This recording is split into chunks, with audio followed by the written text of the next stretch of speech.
Hai Tuan Muda Lovers. Mince punya kabar gembira nih. Di episode 126 ini, diceritakan jika Amel yang ternyata tidak ingin menyakiti Kinanti yang sudah sangat baik terhadapnya, memutuskan kerjasamanya dengan Enitu dan akhirnya pergi keluar kota biar bisa memulai lembaran hidupnya yang baru. Namun seperti biasa, sebelum Mince mulai ceritanya, klik dulu tombol like, subscribe dan lonceng notifikasinya. Biar kalian Mince doain terhindar dari orang-orang yang suka kentut sembarangan. Sudah kan? Baiklah kalau sudah. Mince mulai ceritanya. Diceritakan Tuan Muda Babang Gondrong menemui Amel yang lagi termenung di kamarnya. Amel pun kaget dan jadi bertanya heran. Tuan Muda Babang Gondrong lalu bilang, istri saya adalah orang terpenting dalam hidup saya dan satu-satunya orang yang saya cintai. Dan hari ini saya melihat dia sedih. Amel pun tercekat dan jadi menatap heran. Tuan Muda Babang Gondrong pun lalu melanjutkan ucapannya.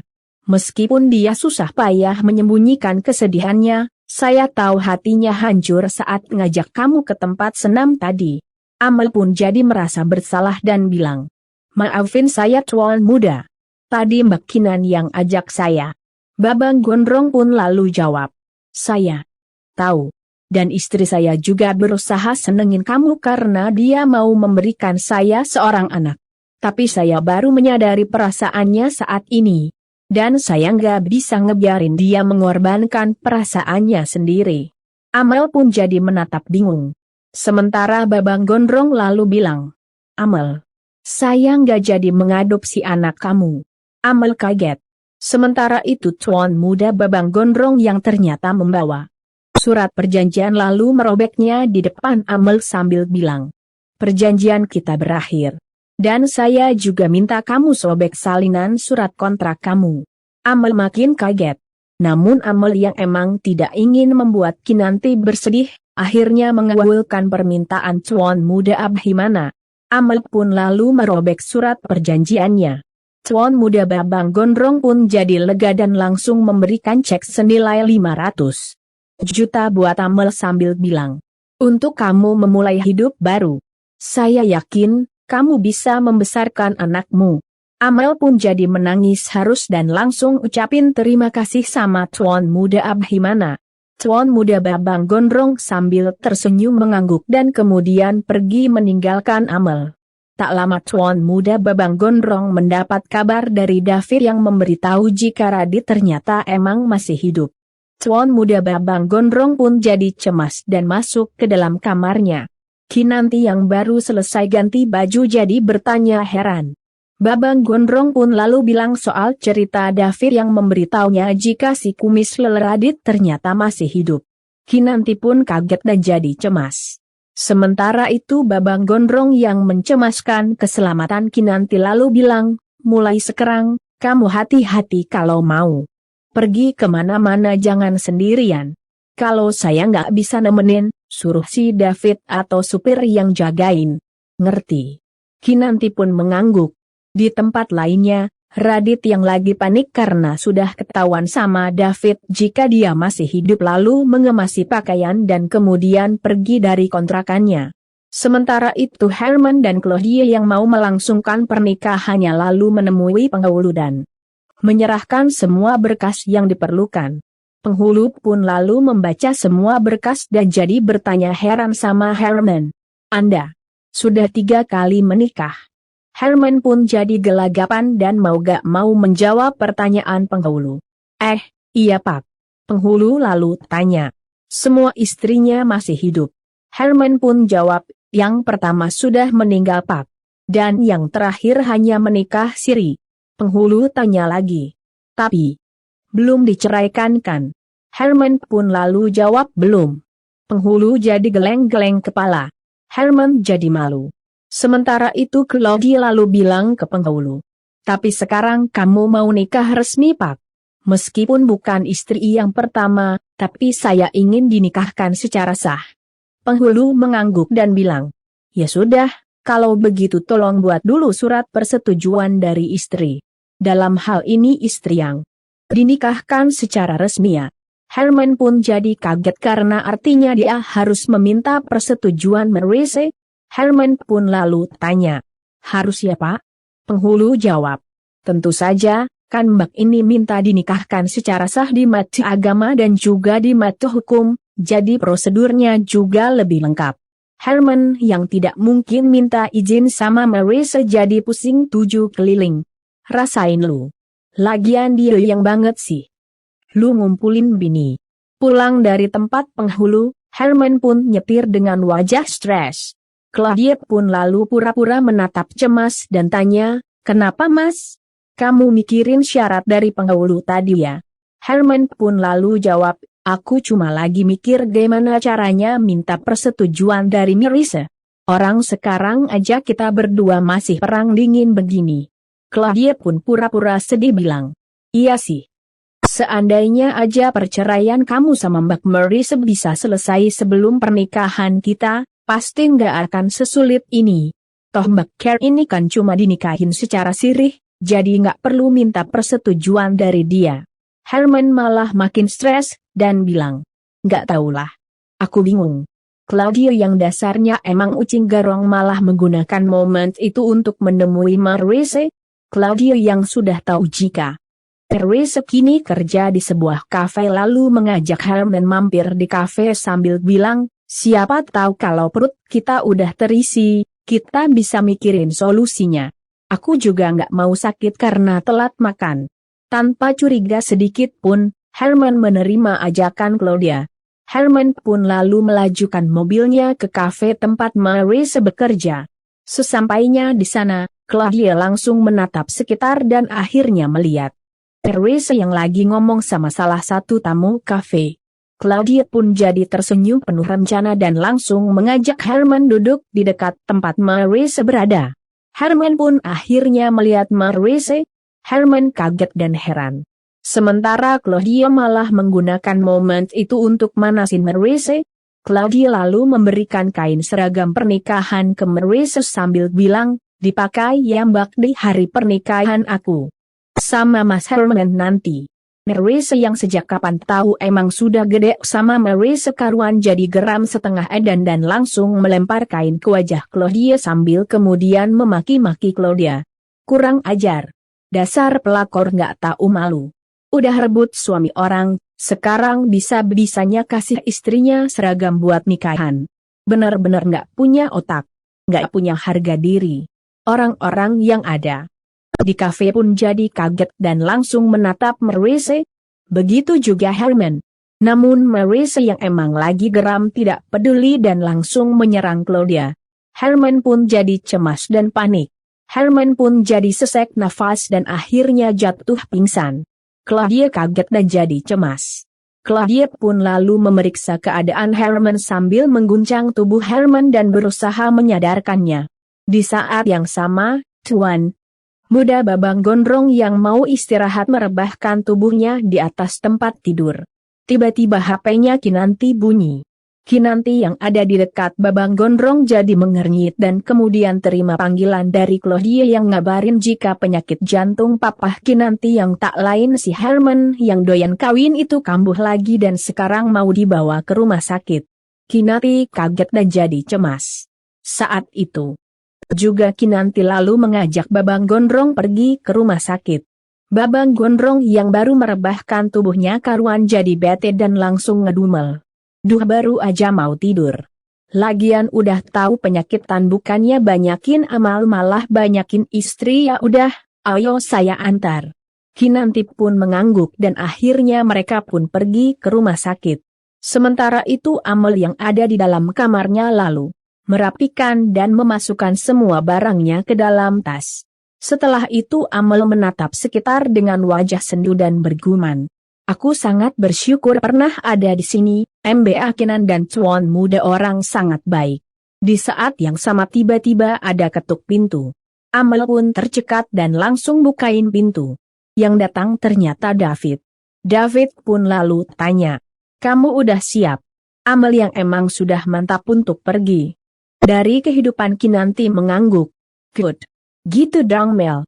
Kalau lu pergi dari rumah Kinanti dan nggak jadi menyerahkan bayi lu itu, Min Ce doain jadi miliarder deh. Biar Leo bisa beli helikopter dan biar bayi di dalam kandungan lu itu nggak sampai ngiler. David pun lalu mengajak Amel pergi. David jalan di depan sambil menatap waspada sekitar. Sementara Amel mengikuti dari belakang sambil mikirin si Keong racun Denita. Gimana sama MBA gitu ya? Tapi ya sudahlah. Toh aku juga udah dapat banyak uang dari Tuan Muda buat bekal hidup. Amel pun kembali mengikuti David. Tuan Muda Babang Gondrong dan Kinanti akhirnya sampai di rumah sakit. Mereka pun langsung menghampiri Claudia dan Maurice yang ada di sana sambil tanya kronologis kejadian. Maurice yang emang masih gede setengah edan sama Claudia lalu bilang, Mas Herman sakit gara-gara Claudia banyak nuntut. Dasar pelakor. Gak punya harga diri. Maurice yang tidak bisa mengontrol emosinya sampai mendorong dan mau mencakar mukanya Claudia. Namun Claudia yang ingin dianggap sebagai korban diam aja dan pura-pura pasrah. Sementara Tuan Muda Babang Gondrong dan Kinanti jadi cemas. Mereka pun lalu berusaha melerai dan menenangkan Maurice. Namun Maurice, yang entah kesurupan setan dari mana malah ngamuk dan bilang, "Lepas, Kinan. Mama mau kasih pelajaran sama perempuan ini. Dia udah rebut papa dan bikin jantung papa kumat." Kinanti pun terus menenangkan Maurice. "Tenang, Ma, papa lagi sakit, jangan bikin keributan di sini." Namun Maurice tidak menggubrisnya dan malah terus mau menyerang Claudia. Babang Gondrong pun jadi bete dan akhirnya nyeletuk. "Aduh, Mama mertua. Mau masuk penjara lagi?" Maurice kaget dan karena emang gak mau masuk penjara, Maurice pun langsung terdiam.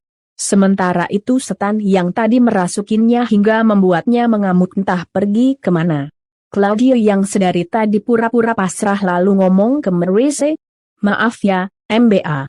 Saya harus bilang, kalau jadi istri yang bener. Gak mungkin Mas Herman ngejar-ngejar saya kalau MBA Maurice bisa melayani suami dengan baik. Iya kan?" Maurice kaget dan jadi geram lagi. Saat itu juga setan yang tadi sudah pergi malah kembali merasukinya. Maurice pun ngamuk lagi dan langsung bilang ke Claudia, "Kamu itu cuma dendam. Cuma mau cari masalah sama saya. Iya kan?" Kinanti pun jadi bingung dan kembali berusaha menenangkan Maurice. Tak lama suster datang dan ikut melerai sambil bilang, "Maaf, Bu, jangan bikin keributan di sini. Ini rumah sakit, banyak pasien. Butuh istirahat. Silahkan keluar kalau masih mau ribut, atau saya panggil security." Maurice pun akhirnya terdiam lagi. Sementara Kinanti lalu meminta maaf ke suster karena keluarganya sudah bikin keributan. Suster pun mengangguk dan langsung pergi. Sementara itu David dan Amel lalu masuk ke dalam mobil David dan mobil David pun meluncur pergi. Di saat yang sama si Keong racun Anita nongol. Anita pun kaget dan jadi heran melihat Amel pergi bersama David. Itu perempuan mau kemana sama David? Kenapa bawa koper? Gawat. Anita pun jadi cemas dan bergegas masuk ke dalam mobilnya dan langsung mengejar mobilnya David. David ternyata membawa Amel ke sebuah hotel. David lalu bilang, "Saya ditugaskan buat antar kamu ke sini." Amel sambil tersenyum ucapkan terima kasih. David pun mengangguk dan bilang, "Tuan Muda juga udah bilang ke saya, kalau kamu butuh apapun bisa hubungi saya aja." David lalu ambil kartu namanya dan memberikannya ke Amel. "Ini kartu nama saya. Tuan Muda orang yang baik." Dia gak lepas tangan. Amel pun jadi haru sama kebaikan Tuan Muda Babang Gondrong. Saking harunya, mata Amel sampai berkaca-kaca. Amel pun lalu bilang, "Iya, saya paham. Tuan Muda orang yang baik dan cinta banget sama MBA Kinan. Saya berharap suatu saat nanti bisa punya suami seperti Tuan Muda." David pun mengamini ucapan Amel sambil kemudian pamit pergi. Sepeninggal David, Amel lalu masuk ke dalam kamar hotel, meletakkan tasnya dan kemudian duduk di tempat tidur. Setelah itu Amel perlahan mengeluarkan C500 juta yang diberikan sama Tuan Muda Babang Gondrong. Amel pun jadi haru dan dengan mata yang masih berkaca-kaca lalu mengusap perutnya dan bilang, "Mama janji nak, dengan uang ini, Mama akan rawat dan besarkan kamu dengan sebaik mungkin." Amel pun jadi tersenyum melihat perutnya yang makin buncit. Di saat yang sama tiba-tiba terdengar ada yang menggedor pintu kamar hotel. Amel pun kaget dan bertanya heran, "Siapa ya?" Tidak ada jawaban. Amel jadi makin heran dan terpaksa bangkit dari tempat tidur dan kemudian mengintip dari lubang kecil yang ada di tengah pintu. Amel pun makin kaget begitu lihat yang datang ternyata si keong racun Anita. Sementara itu Anita yang kini sudah berada di depan kamar, terus menggedor pintu kamar sambil teriak-teriak marah. "Amel, keluar kamu. Kalau enggak, saya dobrak pintunya." Amel pun jadi makin cemas. Sementara si keong racun yang emang gak punya akhlak dan gak punya elak-elakan itu terus teriak-teriak marah. Amel pun dengan sangat terpaksa akhirnya membuka pintu kamar hotel. Si keong racun Anita pun melotot ke Amel sambil tanya, "Kenapa kamu pergi? Kenapa kamu tinggalin rumah itu sebelum rencana kita berhasil?" "Hah? Bukannya saya udah bilang, tugas kamu itu hancurin rumah tangganya adik saya." Amel yang sudah merasakan kebaikan Kinanti dan Tuan Muda Babang Gondrong akhirnya menjawab tegas ucapan Anita. "Saya nggak mau, saya gak tega. Mbak Kinan itu orang yang baik. Dan Tuan Muda sangat mencintai istrinya. Jadi saya nggak bisa hancurin rumah tangga mereka. Saya nggak sejahat itu." "Bagus Mel, gituin aja. Biar si keong racun mikir." Namun si keong racun yang dasarnya emang gak punya akhlak dan gak punya elak-elakan jadi makin geram dan kembali memaki Amel. "Jangan munafik. Selama ini kamu udah terima uang dari saya kan? Lagian kalau bukan dikasih ke mereka, kamu mau apain anak yang ada dalam perut kamu?" "Hah?" Amel dengan tegas dan sambil balas menatap tajam ini selalu bilang, "Mau saya rawat dan besarin sendiri. Dan itu sudah keputusan saya. Karena saya ibunya, jadi saya yang paling berhak menentukan masa depan anak saya. Silahkan Anda pergi." Amel pun lalu menutup pintu kamarnya. Namun Anita yang emang manusia setengah kunyuk keburu menahan pintu sambil kemudian menjambak rambut Amel. "Kamu nggak bisa seenaknya kabur dari saya. Sini." Amel karuan jadi syok dan langsung menjerit kesakitan. "Lepas. Saya nggak mau jadi orang jahat. Lepas." Anita tidak peduli dan malah terus menyeret Amel keluar dari kamar hotel. Amel yang sudah tidak kuat menahan sakit akhirnya teriak-teriak minta tolong. "Tolong! Tolong! Ada orang gila! Tolong!" Anita karuan jadi makin geram dikatain orang gila sama Amel. "Apa kamu bilang?" Belum sempat Amel jawab, petugas resepsionis dan satpam yang mendengar teriakan Amel muncul sambil bertanya galak. Ada apa ini?" Anita kaget dan jadi cemas. Sementara Amel lalu bilang, "Tolong Pak. Dia orang gila, dia mau celakain saya." Anita makin kaget. Sementara itu resepsionis dan satpam jadi geram dan langsung mau menangkap Anita. Si keong racun Anita jadi panik dan terpaksa melepaskan tangannya yang lagi menjambak Amel dan langsung kabur. Satpam pun langsung mengejarnya. Amel pun menangis lega, resepsionis pun lalu berusaha menenangkan Amel. Sementara itu si keong racun Anita yang kini lagi dikejar satpam terus lari. Anita pun jadi makin panik dan terus lari.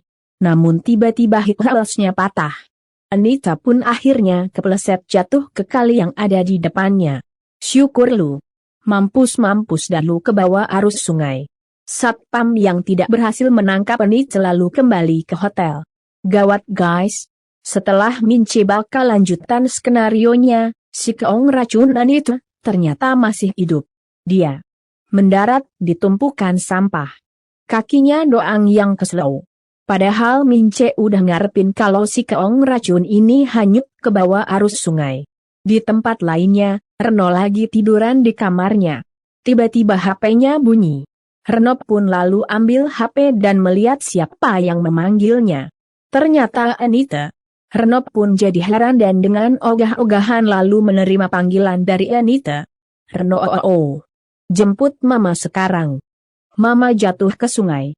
Kaki Mama sakit dan badan Mama kotor semua. Cepetan. Reno pun kaget dan langsung panik. Aduh. Lagian ngapain sih Mama bisa ada di situ? Ya udah Sherlock sekarang. Reno pun lalu mengakhiri panggilan dan bergegas pergi. Sementara itu Amel yang emang tidak mau berurusan lagi dengan Anita akhirnya memutuskan check out dari hotel. Amel pun lalu pergi dari hotel sambil bergumam. Lebih baik aku benar-benar pergi dan menghilang dari kota ini, daripada Mbak Nitu datang lagi dan paksa aku buat kembali ke rumah itu. Aku nggak mau. Selamat tinggal Mbak Kinan, terima kasih untuk semuanya. Taksi yang membawa Amel terus meluncur pergi dan akhirnya menghilang di tengah gelapnya malam. Terima kasih ya Mel. Lu akhirnya mau pergi dari kehidupan Kinanti dan tuan muda Babang Gondrong.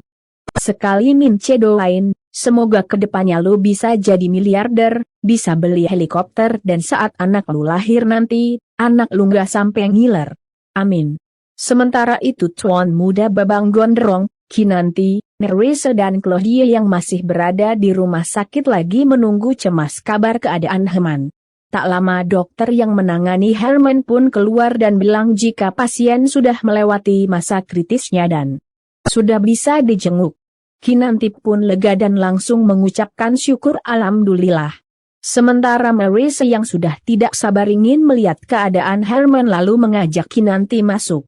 Namun dokter mencegah Nerissa sambil bilang, meskipun sudah stabil, tapi emosi pasien masih harus dikontrol. Jadi jika masih ada yang masih ingin buat keributan, lebih baik jangan masuk dulu. Nerissa pun jadi melongo. Sementara itu Claudia diam-diam malah tersenyum puas. Kinanti pun lalu bilang, ya udah kalau gitu biar aku sama Mas Abhi yang masuk. Kalian berdua tunggu di sini. Nerissa dan Claudia sambil saling menatap sinis terpaksa mengangguk dan menunggu di depan ruang perawatan. Sementara itu Kinanti lalu menuntun Babang Gondrong masuk. Di dalam ruang perawatan, Herman yang sudah sadar lagi termenung. Tak lama pintu ruangan perawatan terbuka. Herman kaget dan jadi cemas. Saat itu juga Herman lalu pura-pura pingsan lagi. Namun setelah tahu yang datang ternyata Kinanti sama tuan muda Babang Gondrong, Herman pun lalu membuka matanya sambil cengengesan bilang, kalian, papa kira siapa? Tuan muda Babang Gondrong yang emang sudah gede sama mertuanya itu jadi bete dan langsung bilang, hampir aja saya mau minta dokter tempelin defibrilator ke badan situ biar bangun. Herman pun jadi senyum kecut dan jawab ucapan Babang Gondrong. Mantu bercanda melulu nih. Babang Gondrong malah menatap serius sambil bilang, daripada papa mertua kerjaannya bikin masalah melulu. Makanya hidup tuh jangan kebanyakan perempuan, biar nggak sakit-sakitan. Herman yang dasarnya emang sudah nggak punya urat malu malah cengengesan lagi dan bilang, papa mertua begini bukan karena kebanyakan perempuan kok, mantu. Tapi kebanyakan makan kambing. Babang Gondrong pun jadi makin gede mendengarnya. Sementara Kinanti yang emang mencemaskan keadaan papahnya lalu bilang, udahlah pa, mulai sekarang tolong urus masalah papa yang benar. Selesaiin satu persatu. Biar nggak begini terus. Bikin malu tau nggak? Herman pun manggut-manggut sambil bilang, iya nanti secepatnya papa bakal selesaiin urusan papa sama mama Marissa. Biar nanti sama Karina dan Claudia aja. Kinanti yang sebenarnya tidak ingin papahnya nambah istri karuan jadi jengkel mendengar jawaban Herman yang keuh-keuh mau punya banyak istri. Sementara tuan muda Babang Gondrong yang emang sudah gede lalu bilang, bener ya? Jadi saya nggak usah beli jas baru buat pernikahan keempat nih. Herman lagi-lagi malah nyengir dan bilang, mantu bisa aja.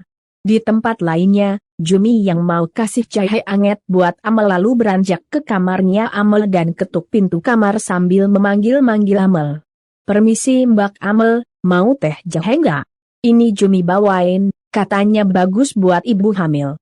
Namun hingga sekian lama nggak ada jawaban. Jumi pun jadi heran dan langsung buka pintu kamar. Ternyata kosong dan Jumi pun akhirnya melihat surat yang ditinggalkan Amel buat Kinanti. Jumi pun jadi kepo dan langsung membukanya. Jumi makin kaget karena akhirnya tahu jika Amel sudah pergi. Saat itu juga Jumi ambil HP-nya dan kemudian telepon Kinanti. Kinanti yang masih menjenguk papahnya tercekat dan langsung terima panggilan dari Jumi yang kasih kabar jika Amel sudah pergi dan meninggalkan surat buat Kinanti. Kinanti tentu saja kaget. Babang Gondrong Abhimana yang ada di samping Kinanti pun lalu pura-pura kaget. Kinanti pun lalu tanya Jumi Amel pergi kemana. Jumi jawab nggak tahu. Kinanti pun jadi panik dan maaf ya Tuan Muda Lovers. Dengan sangat terpaksa Mince akhiri dulu cerita sampai di sini. Kira-kira apa ya yang akan dilakukan Kinanti setelah tahu Amel pergi? Lalu kira-kira kapan Kinanti mulai tekdung? Entahlah. Yang pasti Mince cuma bisa ngajakin kalian semua untuk selalu berdoa agar Bu Produser yang cantik dan baik hati, Pak Produser yang tampan dan gagah perkasa, Bu Penulis yang tidak sombong, Pak Sutradara yang penuh persona, dan semua tim kreatif yang rajin menabung mau mengabulkan permintaan kita semua agar Kinanti tekdung dan bisa memberikan momongan buat Tuan Muda Babang Gondrong. Pak.